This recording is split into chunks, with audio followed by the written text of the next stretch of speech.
أطيعوا الله وأطيعوا الرسول وأولي الأمر منكم.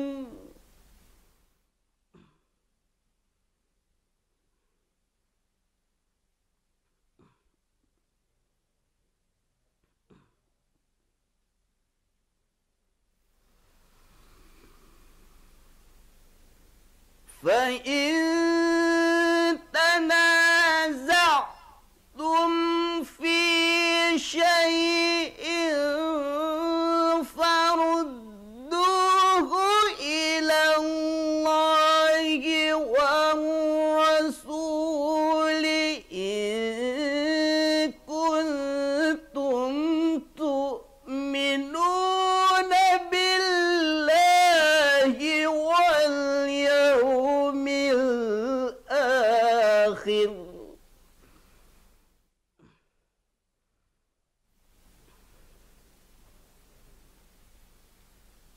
ذلك خير وأحسن تأويلا. صدق الله العظيم.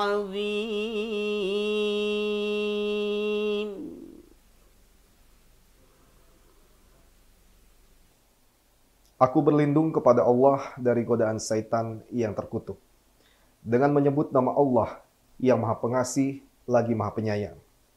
Wahai orang-orang yang beriman, taatilah Allah dan taatilah Rasul dan ulil amri di antara kamu.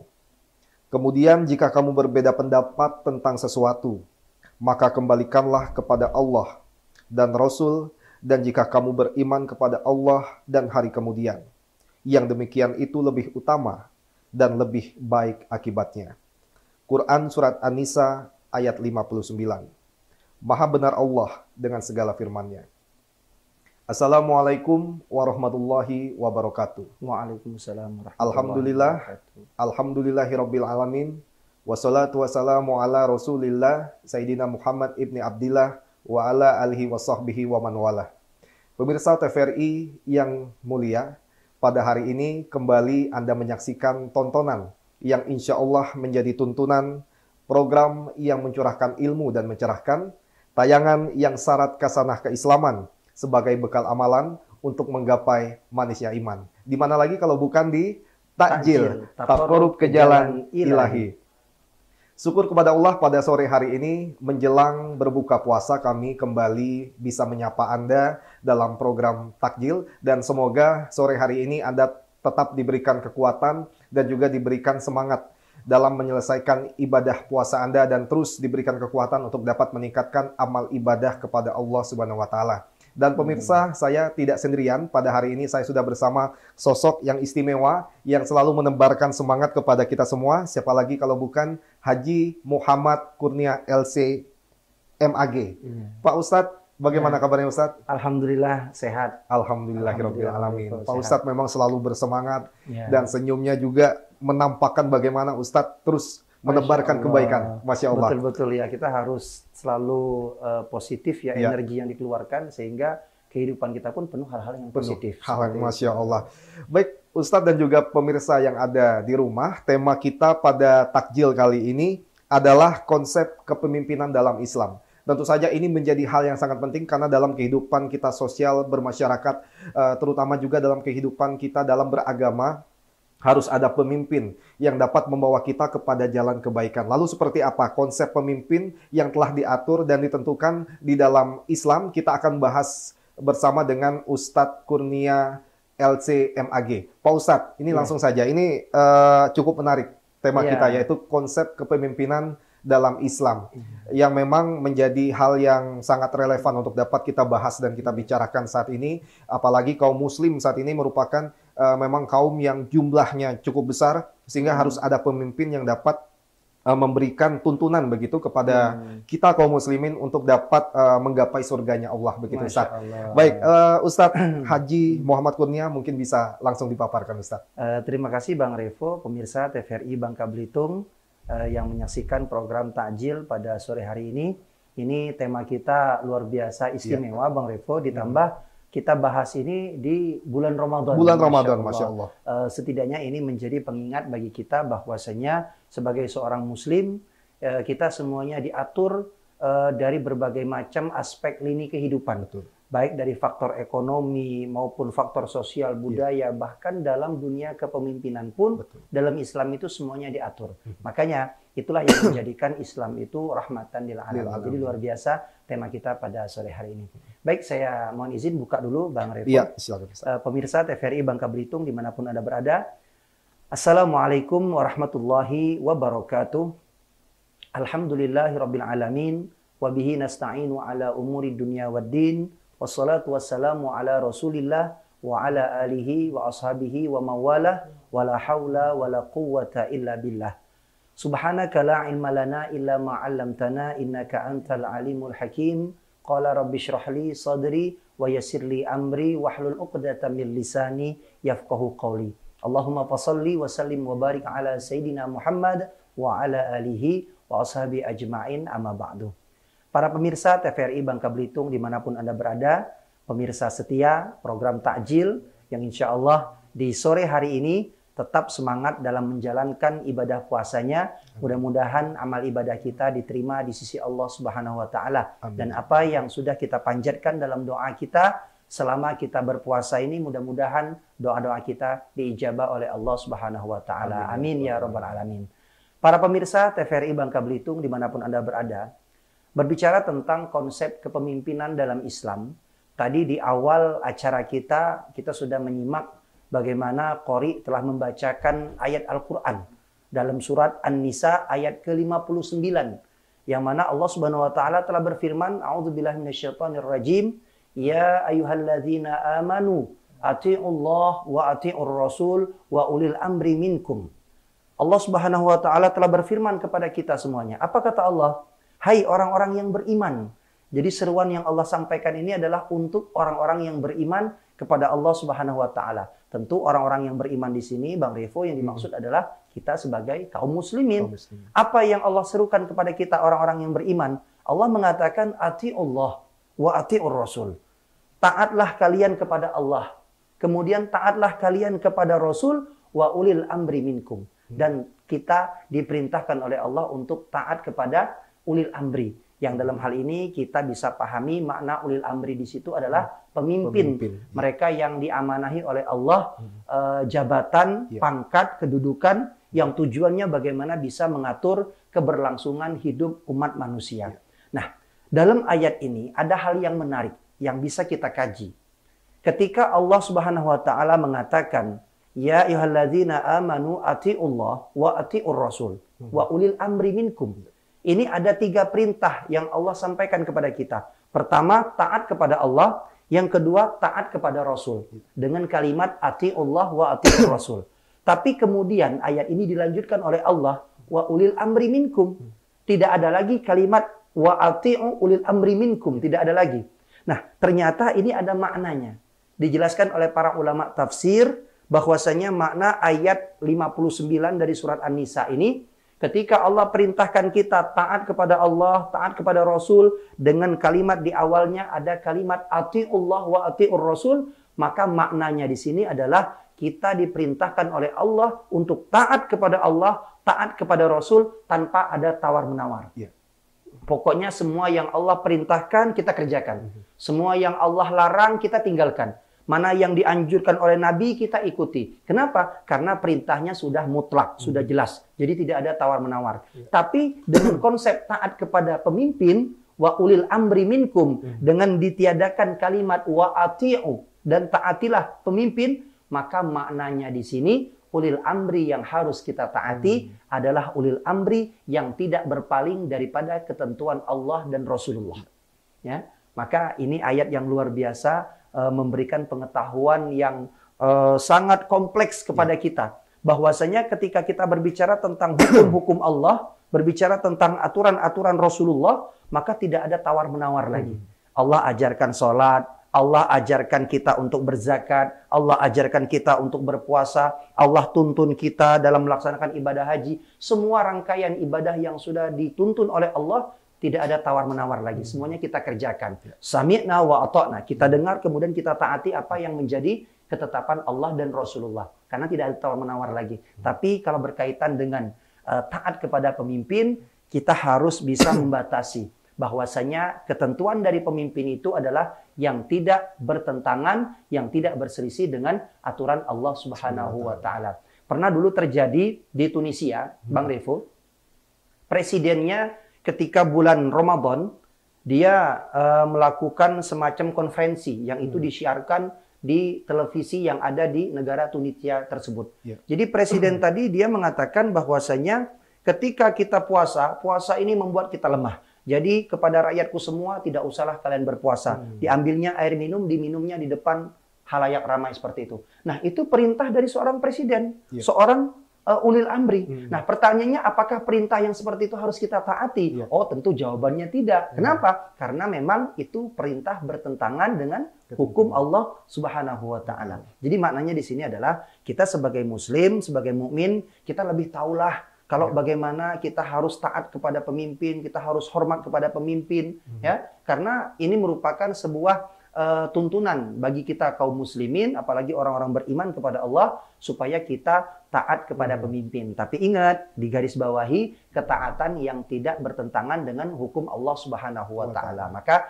selagi pemimpin kita mengarahkan pada yang baik-baik, maka tentu kita harus mentaati apa yang menjadi petunjuk dari pemimpin kita. Tapi kalau petunjuknya bertentangan dengan hukum Allah, maka haram hukumnya kita taat kepada perintah dari pemimpin yang mengajarkan kita untuk menentang daripada aturan Allah Subhanahu wa Ta'ala. Seperti itu barangkali. Baik, Masya Allah, luar biasa paparannya. Ternyata memang di Al-Quran pun, di Quran Surat An-Nisa tadi, ayat 59 sudah jelaskan bahwa selain kita juga sudah tidak ada tawar-menawar lagi untuk dapat patuh kepada hukum Allah, dan patuh kepada Rasulullah, tetapi juga di situ ditulis ada juga ulil amri, ataupun kita artikan sebagai pemimpin, begitu Ustaz ya, yang juga harus kita patuhi, tetapi dengan syarat tidak keluar dari ketentuan dan hukum Allah Subhanahu wa Ta'ala.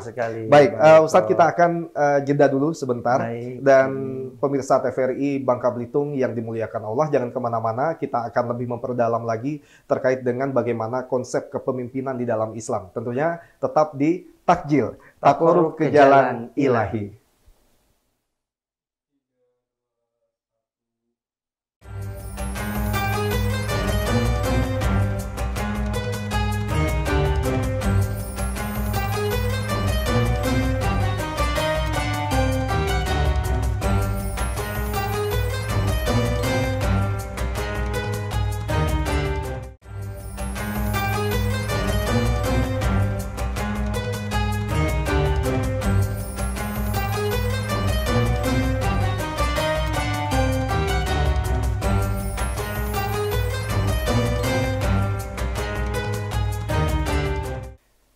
Terima kasih pemirsa TVRI Bangka Belitung yang dimuliakan Allah. Anda masih menyaksikan tontonan yang insya Allah menjadi tuntunan, program yang mencurahkan ilmu dan mencerahkan.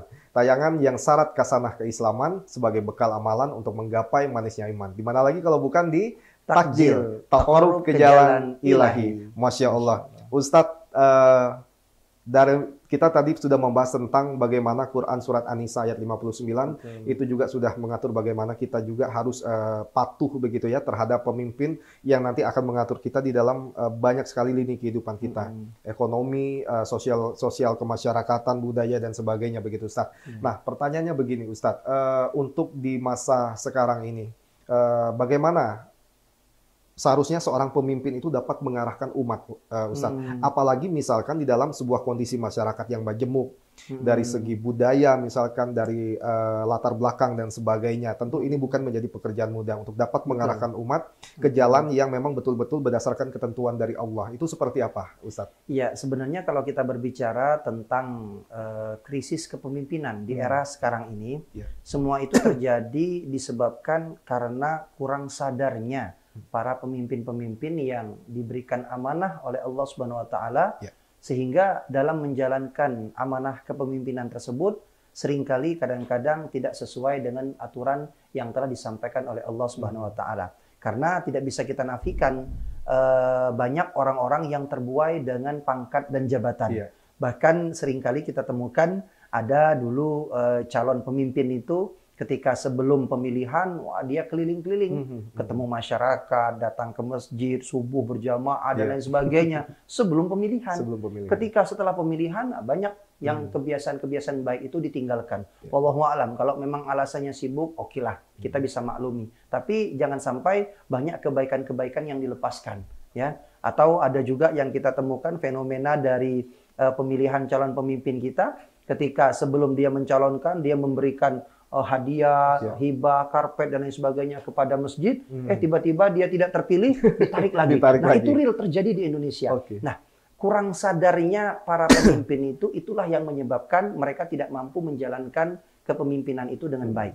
Apalagi karena mereka tidak sadar ini adalah amanah. Amanah pemimpin itu Ma'rifo sangat berat. Saya selalu mengatakan di mana-mana dalam kegiatan kita workshop, kita seminar, kita ceramah, kita pengajian di kantor-kantor.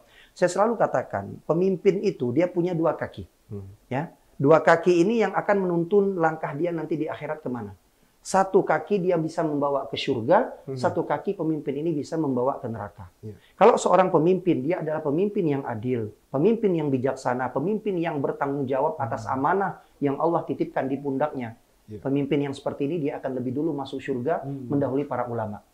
Tapi kalau seandainya seorang pemimpin, dia pemimpin yang zalim, dia pemimpin yang tidak adil, dia pemimpin yang menyengsarakan rakyatnya, dia pemimpin yang mementingkan kepentingan golongan dia sendiri, dia mementingkan kelompok tertentu dan lain sebagainya. Pokoknya dia jauh dari kata adil sebagai seorang pemimpin. Hati-hati, pemimpin yang seperti itu, dialah yang akan lebih dulu masuk ke dalam nerakanya Allah, lebih dulu daripada ahli-ahli maksiat. Lebih dulu daripada para pendosa-pendosa dengan kesalahan-kesalahan mereka yang besar. Kenapa? Karena faktor seorang pemimpin itu dampaknya luar biasa. Makanya ada ulama dulu namanya Al-Imam Fadail bin Iyad. Beliau pernah ditanya oleh para murid-muridnya. Wahai guru, kata murid-muridnya, kalau seandainya guru diberikan satu doa yang mustajab oleh Allah, kira-kira doa itu guru tujukan kepada siapa? Lalu apa jawaban Al-Imam Fadail bin Iyad? Beliau mengatakan, kalau aku diberikan Allah doa yang makbul, doa yang mustajab, maka doa itu akan aku tuju kepada para pemimpin-pemimpinku. Kemudian muridnya heran, wahai guru, kenapa tidak kau gunakan doa itu untuk dirimu sendiri? Tidak kau gunakan untuk keluargamu? Tidak kau gunakan untuk kami murid-muridmu? Tidak kau gunakan untuk kita saja orang kampung ini? Kenapa? Apa kata beliau? Beliau mengatakan kalau doa itu aku gunakan untuk aku saja, keluargaku saja, lingkungan kita saja, maka yang mendapatkan kebaikan hanya segelintir orang saja. Tapi kalau doa itu aku gunakan untuk pemimpin-pemimpin kita, aku tujukan kepada mereka para pemimpin-pemimpin yang Allah amanahkan tanggung jawab di pundaknya, maka dari pemimpin yang baik, maka akan lahir kesejahteraan untuk masyarakatnya. Dari pemimpin yang amanah, akan terciptanya daripada kesejahteraan di masyarakatnya. Nah, dari pemimpin yang baik tadi, yang jujur, yang amanah, yang adil, maka kehidupan masyarakatnya akan bahagia, akan tentram semuanya. Maka luar biasa, dalam Islam sangat mengatur bagaimana ketentuan seorang pemimpin itu ketika menjalankan amanah sebagai kepemimpinannya. Maka jangan pernah dianggap kepemimpinan itu sebagai wadah untuk mengangkat kehormatan kita, jangan. Ulama-ulama dulu, mereka para khulafaur rasyidin, sahabat-sahabat Nabi, ketika mereka diamanahkan sebagai pemimpin, apa kalimat yang pertama diucapkan oleh lisan mereka? Inna lillahi wa inna ilaihi raji'un. Mereka mengatakan sesungguhnya kita semua ini adalah milik Allah dan akan kembali kepada Allah. Artinya apa? Bukan diucapkan alhamdulillah. Bukan diucapkan segala puji bagi Allah, dapat jabatan, dapat pimpinan dan lain sebagainya. Tidak. Karena mereka sadar pemimpin ini mereka punya tanggung jawab yang besar dunia dan akhirat di hadapan Allah Subhanahu wa taala. Satu saja rakyatnya yang tertindas, yang terzolimi, yang teraniaya, di akhirat nanti di hadapan hukum Allah, seorang pemimpin tidak akan bisa lepas. Maka ketika kita diamanahkan menjadi seorang pemimpin, jadilah pemimpin yang baik. Jadilah pemimpin yang menteladani bagaimana akhlak Rasulullah SAW ketika beliau menjadi pemimpin. Jadilah pemimpin yang amanah. Jangan sampai kepemimpinan yang durasinya tidak begitu lama, ya kepemimpinan itu kan paling banter paling lama 5 tahun satu periode, ya. Kalau 2 periode 10 tahun. Cuma kadangkala ada juga kepemimpinan itu tidak menyelesaikan satu periode karena sudah ketangkap gara-gara korupsi kan begitu, Betul. ya. Nah, jangan sampai yang hanya hitungan berapa tahun saja, lalu kemudian nanti menyengsarakan kehidupan seseorang itu dunia dan akhirat. Karena naudzubillah banyak kita temukan pemimpin dia dengan jabatannya yang tinggi, tapi karena tidak ada keberkahan dalam rumah tangganya, istrinya membangkang kepada dia.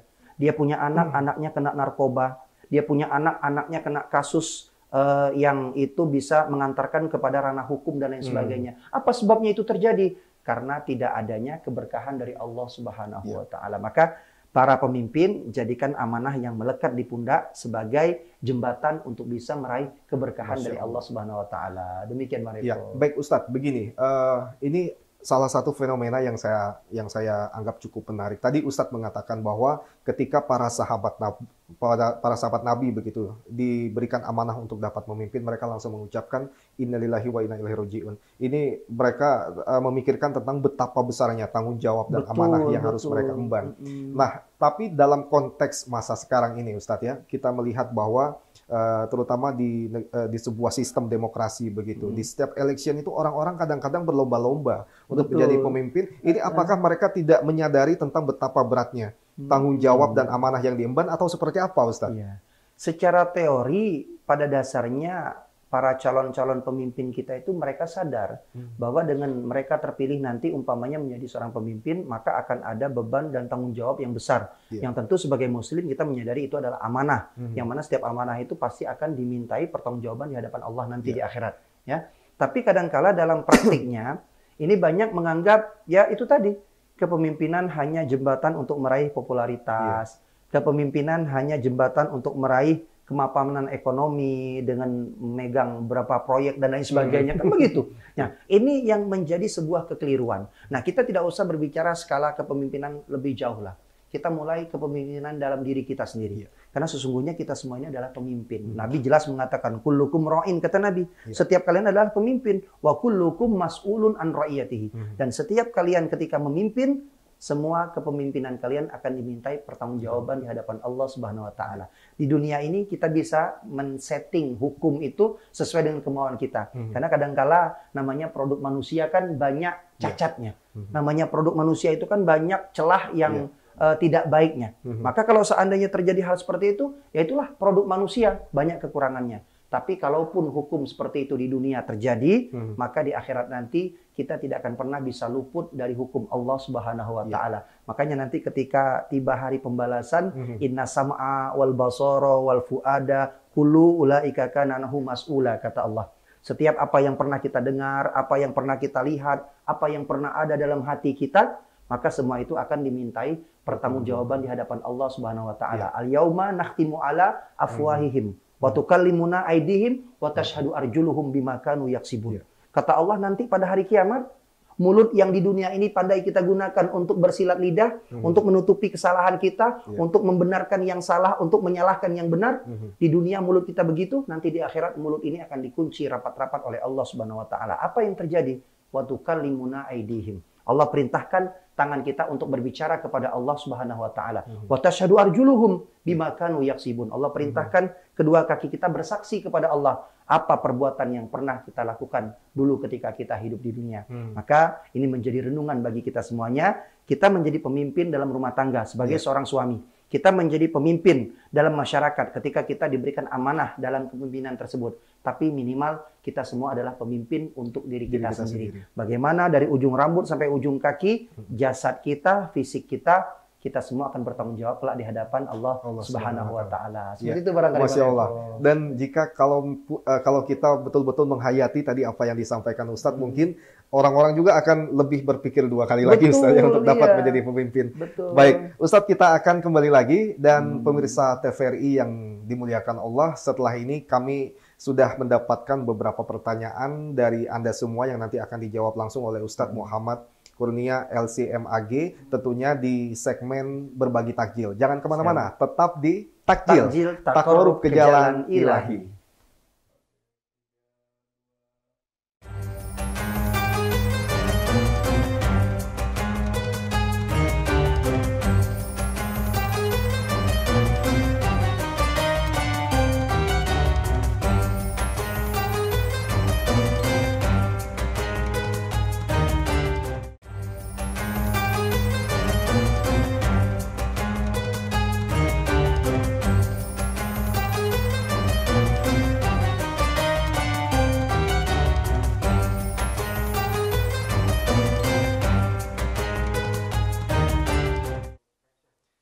Pemirsa TVRI yang dimuliakan Allah, Anda kembali ataupun masih menyaksikan tontonan yang insya Allah menjadi tuntunan program yang mencurahkan ilmu dan mencerahkan tayangan yang syarat kasanah keislaman sebagai bekal amalan untuk menggapai manisnya iman. Di mana lagi kalau bukan di Takjil, Taqarrub ke Jalan Ilahi. Masya Allah.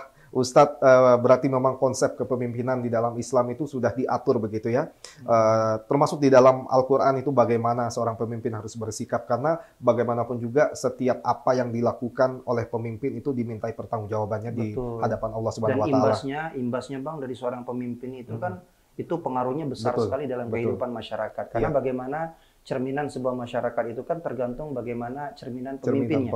Kan begitu. Artinya dalam satu rumah tangga, katakanlah pemimpinnya adalah suami misalnya. Nah, kita mau melihat miniatur akhlak, adab, keseharian dalam rumah tangga itu cukup kita lihat bagaimana suaminya. Karena nanti itu yang akan menjadi barometer daripada seluruh anggota keluarga itu sendiri. Maka itu imbas dari seorang pemimpin itu dampaknya memang sangat luar biasa besar gitu Bang. Baik, Ustadz, kita sampai di segmen berbagi takjil. Ini sudah ada beberapa pertanyaan yang dikirimkan oleh pemirsa TVRI Bangka Belitung yang mungkin nanti bisa dijawab oleh Ustadz. Baik, yang pertama ini pertanyaan yang dikirimkan lewat video Instagram oleh Heni Widaryati, Ustadz.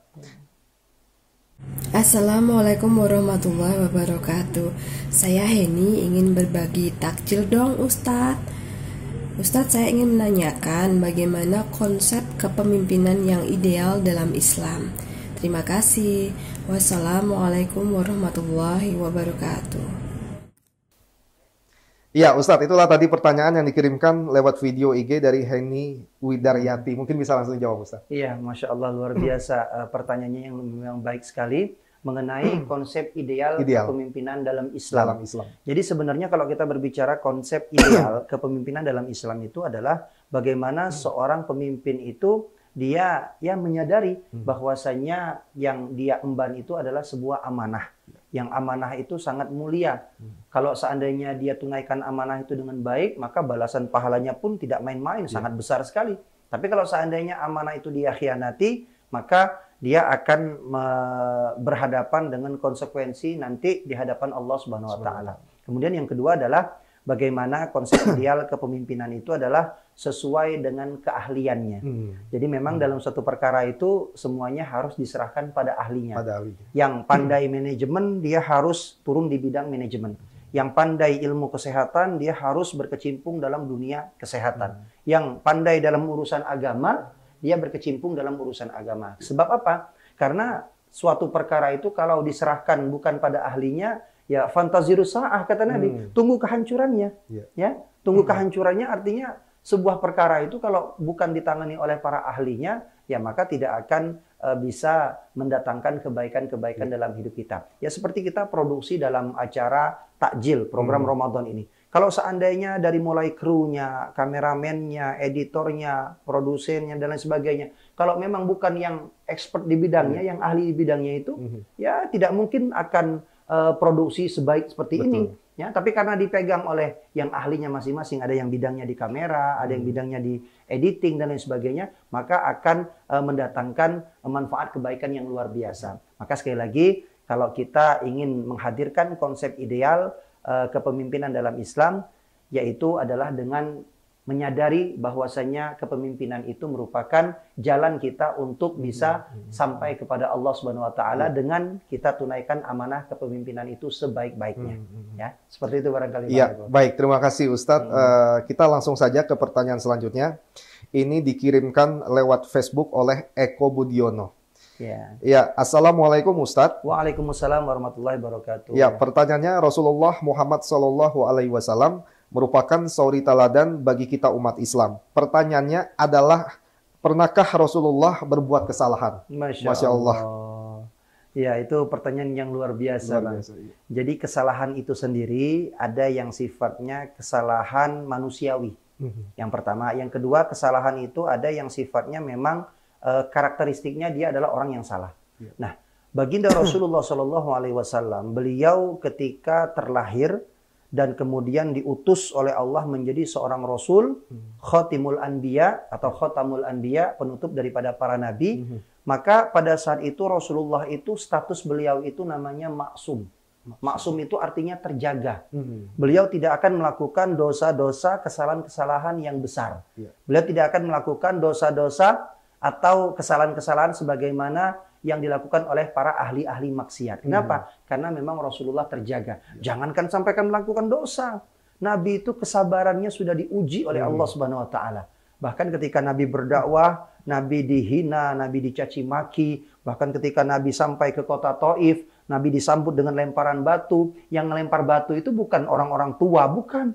Yang ngelempar batu itu anak-anak remaja, anak-anak kecil ikut melempari Rasulullah. Yang saat itu barangkali kalau kita di posisi begitu, ketika saat Nabi disambut dengan sambutan begitu, malaikat Jibril itu menghampiri Rasulullah. Ya Rasulullah, aku diperintahkan Allah untuk mendampingi engkau dalam berdakwah. Sekarang kau minta kepada Allah, ada bukit di sana, kucampakkan di atas penduduk kota Taif ini. Supaya mereka binasa semuanya. Karena mereka sudah kelewat batas kepada engkau ya Rasulullah. Tapi apa kata Nabi? Tidak. Kalaulah seandainya aku punya doa yang makbul, doa yang mustajab, wa hadza doa, kata Nabi, syafa'atan li ummati yaumal qiyamah. Biarlah doa itu aku simpan sebagai syafaat bagi umatku kelak pada hari kiamat. Bayangkan Nabi sudah dilempar batu, disambut dengan hinaan, caci maki, Nabi tetap mendoakan penduduk kota Taif itu dengan doa yang indah. Apa doa Nabi? Allahumma hdi qaumi fa innahum la ya'lamun. Ya Allah, berikanlah hidayah kepada kaumku di kota Taif ini, karena sesungguhnya mereka tidak mengerti apa-apa. Maka Nabi sampaikan kepada malaikat Jibril, boleh jadi sekarang ini mereka belum beriman kepada Allah. Boleh jadi sekarang ini mereka belum beriman kepadaku sebagai Rasulullah. Tapi kelak anak cucu keturunan mereka lah yang akan beriman kepada Allah Subhanahu wa taala. Artinya apa? Itulah kesabaran Nabi yang luar biasa. Artinya dengan kualitas sabar yang begitu besar, ya, ini rasa-rasanya memang sangat mustahil seorang Nabi Muhammad SAW beliau melakukan kesalahan, apalagi sampai berbuat dosa yang membuat Allah Subhanahu Wa Taala murka kepada beliau. Makanya kalau dibandingkan dengan kita barangkali jauh, Bang. Ya, saya kalau umpamanya kata malaikat Jibril ini campakkan bukit ini, oh jangankan bukit ini, cari bukit yang lain lebih besarnya, kan begitu. Karena apa? Karena kesabaran kita tidak seperti kesabaran Nabi Muhammad SAW. Jadi Nabi memang sosok yang dijaga oleh Allah Subhanahu wa taala. Makanya ketika masih kecil bayi itu, ketika masih berusia sebelum beliau beranjak remaja, Nabi sudah dibersihkan lebih dahulu hati beliau sehingga tidak ada lagi penyakit-penyakit atau hal-hal yang bisa mendatangkan kekotoran dalam hatinya, termasuk dalam perbuatan tingkah lakunya. Bahkan perbuatan ucapan Nabi tidak pernah ada sedikit pun menyakiti hati orang lain. Ya, maka itulah Nabi yang memang sangat dijaga oleh Allah Subhanahu wa taala. Luar biasa. Jadi memang dari segi sosok termasuk juga style itu Nabi Muhammad ini sudah sangat-sangat ideal. Betul, Dan kita merindukan sosok pemimpin seperti Nabiullah Muhammad itu bisa hadir di tengah-tengah kita, gitu Ustaz. Meskipun sebenarnya sangat-sangat jauh dan tidak bisa kita hadirkan, tapi minimal mendekati. Atau minimalnya lagi tidak berpaling dari apa contoh yang telah diberikan oleh Nabi. Oh, Nabi itu paling mudah untuk bersosialisasi. Nah, jangan sampai pemimpin masa sekarang ini mereka tidak mau untuk bersosialisasi. Jangan bersosialisasi kalau di tahun-tahun terakhir kepemimpinan supaya dapat 2 periode, kan banyak yang seperti itu. Ya. Nah, bagaimana kepemimpinan ini dia tetap menjadi dirinya sendiri. Dan menteladani apa yang dicontohkan oleh Nabi Muhammad SAW. Baik, kita masih punya satu pertanyaan lagi. Ustadz, ini dikirimkan lewat Instagram oleh Joko Samudra. Pertanyaannya, setelah Nabi Muhammad SAW wafat, bagaimana kepemimpinan Islam pada masa sahabat Nabi atau Khulafaur Rasyidin? Silakan Ustaz. Masya Allah. Iya. Jadi Islam ini punya roda kepemimpinan, ya. Yang paling lama itu dipimpin oleh Nabi Muhammad SAW. Akan tetapi setelah Rasulullah SAW wafat, maka estafet kepemimpinan itu berubah kepada para sahabat. Mulai dari Sayyidina Abu Bakar, kemudian Sayyidina Umar bin Khattab, kemudian Sayyidina Utsman bin Affan, kemudian sahabat yang terakhir yang menjadi Khalifah Rasyidin itu adalah Sayyidina Ali bin Abi Thalib. Nah, tentu ini semua adalah cara yang ditujukan supaya dalam estafet kepemimpinan itu ada yang namanya kesinambungan dan berkelanjutan. Ya. Karena yang namanya roda itu kan terus berputar, biar dia berjalan. Kalau roda itu tidak berputar, maka dia berhenti. Nah, estafet kepemimpinan pun kalau seandainya ada yang meninggal digantikan. Kalau seandainya yang sudah habis masa jabatannya harus diganti oleh pemimpin yang baru.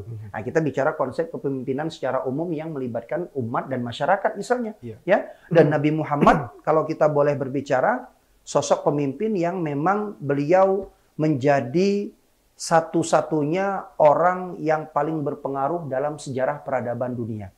Jadi ada Michael Hart dulu, seorang tokoh dari orientalis. Dia membuat buku penelitian dengan tema 100 orang yang paling berpengaruh dalam peradaban dunia. Ternyata yang menduduki peringkat pertama itu adalah Nabi Muhammad SAW. Sebab apa? Karena Nabi Muhammad adalah sosok yang namanya akan selalu disebut ketika beliau sebelum dilahirkan, saat beliau dilahirkan, saat beliau menjadi nabi, bahkan ketika beliau meninggal dunia, namanya akan tetap disebutkan sampai hari kiamat. Bahkan Nabi beliau adalah sosok pemimpin yang berhasil bukan hanya memimpin negara saja.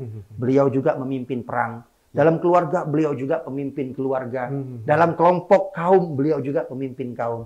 Jadi patutlah kita menteladani Rasulullah sebagai pemimpin bagi kita. Karena kalau berbicara tentang kepemimpinan masa Khulafaur Rasyidin, mereka semuanya tidak akan jauh daripada apa yang dicontohkan oleh Nabi Muhammad SAW. Nabi punya sifat siddiq, ya, orang yang jujur, kemudian amanah. Nabi punya sifat yang dapat dipercaya, kemudian tabligh. Nabi mempunyai sifat yang menyampaikan wahyu dari Allah. Kemudian Nabi memiliki sifat fatonah. Nabi memiliki sifat yang cerdas. Maka inilah yang diteladani oleh para khulafaur rasyidin. Dan patut untuk menjadi renungan bagi kita agar karakteristik kepemimpinan yang dicontohkan oleh Nabi Muhammad ini mampu kita terapkan dalam kehidupan kita sehari-hari. Masya Allah, baik, Seperti terima itu, kasih. Bang. Oke Ustadz, semua pertanyaan dari pemirsa sudah kita jawab dan kita harus istirahat terlebih dahulu. Kita masih punya satu segmen lagi dan pemirsa TVRI yang dimuliakan Allah Subhanahu Wa Taala, jangan kemana-mana, tetap di Takjil, Takorub ke Jalan Ilahi.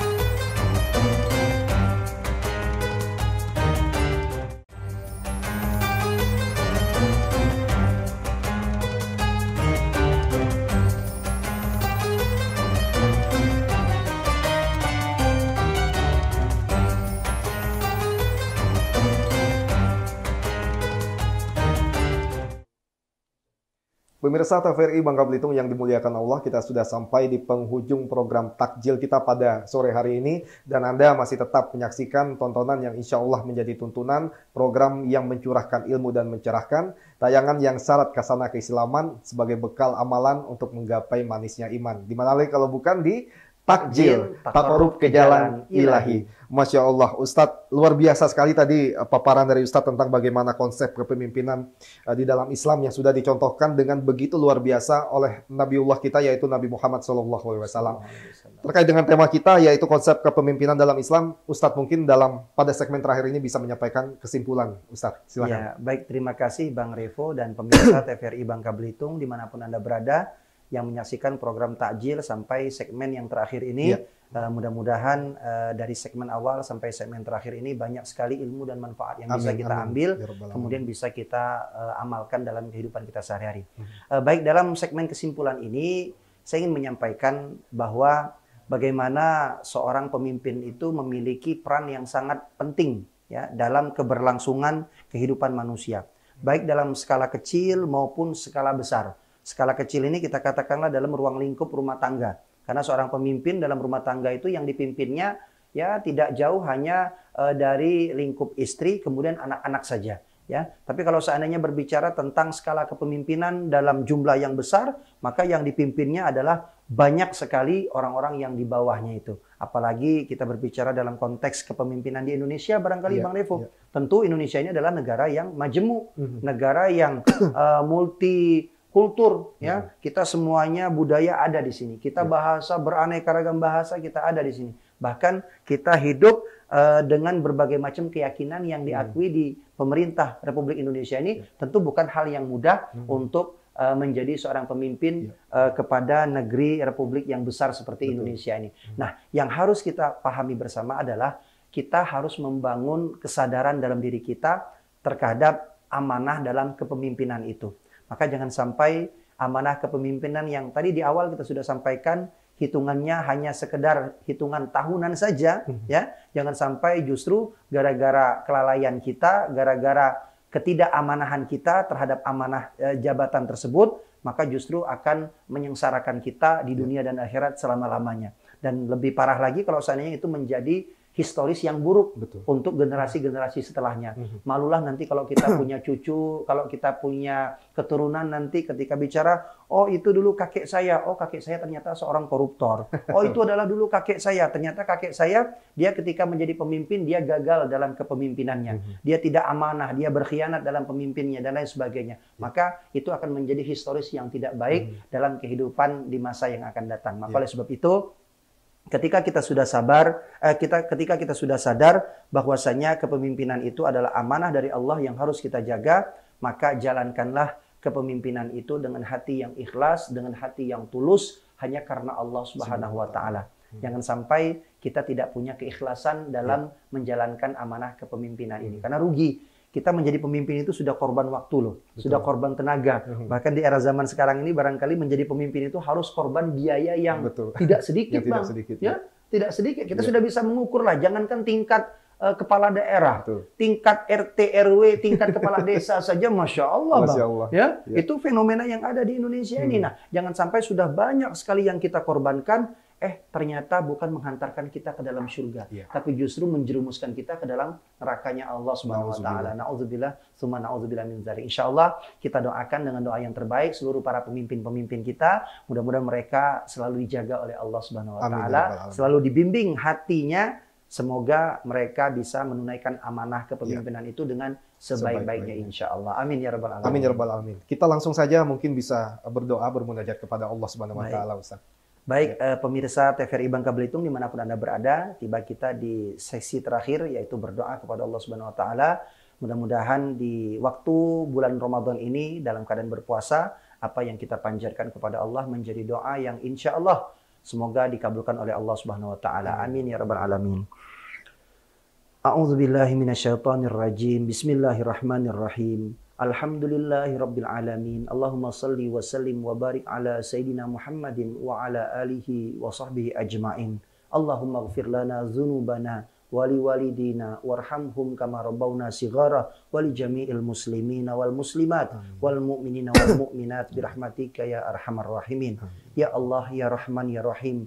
Duhai Allah, Engkau yang Maha Pengasih, Engkau yang Maha Penyayang. Ampunilah segala dosa-dosa kami. Ampunilah segala dosa kedua orang tua kami. Ampunilah segala dosa para guru-guru kami. Ampunilah dosa para pemimpin-pemimpin kami. Ya Allah, ya Tuhan kami, anugerahkanlah dalam hati kami rasa takut kepadamu ya Allah. Anugerahkanlah dalam hati para pemimpin-pemimpin kami rasa takut kepada Engkau ya Allah. Ya Allah, ya Tuhan kami titipkan bangsa bumi pertiwi Indonesia ini kepada Engkau, karena kami yakin Engkau jualah yang mentakdirkan segala sesuatu terjadi di dalamnya. Maka anugerahkanlah kepada kami ya Allah perdamaian, kesatuan di antara kami semuanya. Jangan Kau jadikan kami berselisih ya Allah. Jangan Kau jadikan kami berpecah belah ya Allah. Anugerahkanlah ketentraman dalam kehidupan kami ya Allah. Jadikanlah pemimpin kami pemimpin yang adil ya Allah. Pemimpin yang bijaksana ya Allah. Pemimpin yang dapat menghantarkan kami semua untuk masuk ke dalam syurga-Mu ya Allah.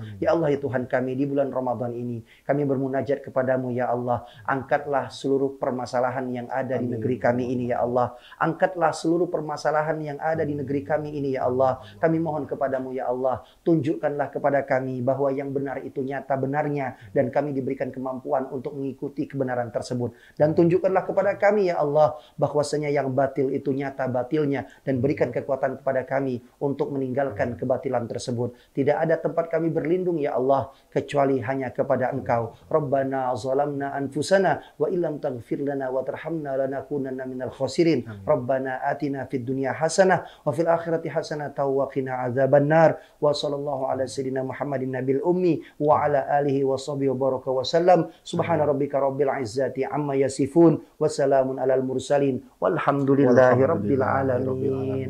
Taqabbalallahu minkum minna wa minkum taqabbal ya karim. Baik pemirsa TVRI Bangka Belitung yang dimuliakan Allah, menjadi pemimpin adalah sebuah amanah.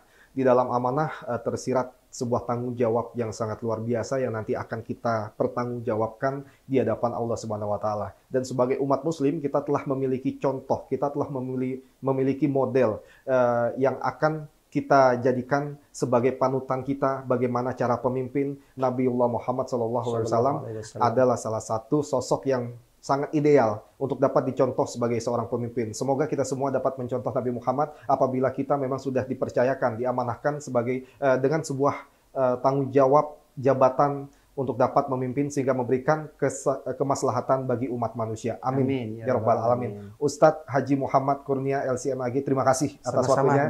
Semoga apa yang tadi disampaikan bisa menjadi ilmu bagi kita semua dan juga pertemuan kita bisa barokah. Amin. Amin ya Rabbal Alamin. Baik Ustadz, terima kasih. Ya, sama-sama. Dan pemirsa, itulah tadi program Takjil. Semoga apa yang disampaikan tadi bermanfaat. Dan tetap saksikan tontonan yang insya Allah menjadi tuntunan. Program yang mencurahkan ilmu dan mencerahkan. Tayangan yang syarat kesanah keislaman sebagai bekal amalan untuk dapat menggapai manusia iman. Saya Dik Revolino, terima kasih atas perhatian Anda pada sore hari ini. Demikian, wassalamualaikum warahmatullahi wabarakatuh. Waalaikumsalam warahmatullahi wabarakatuh.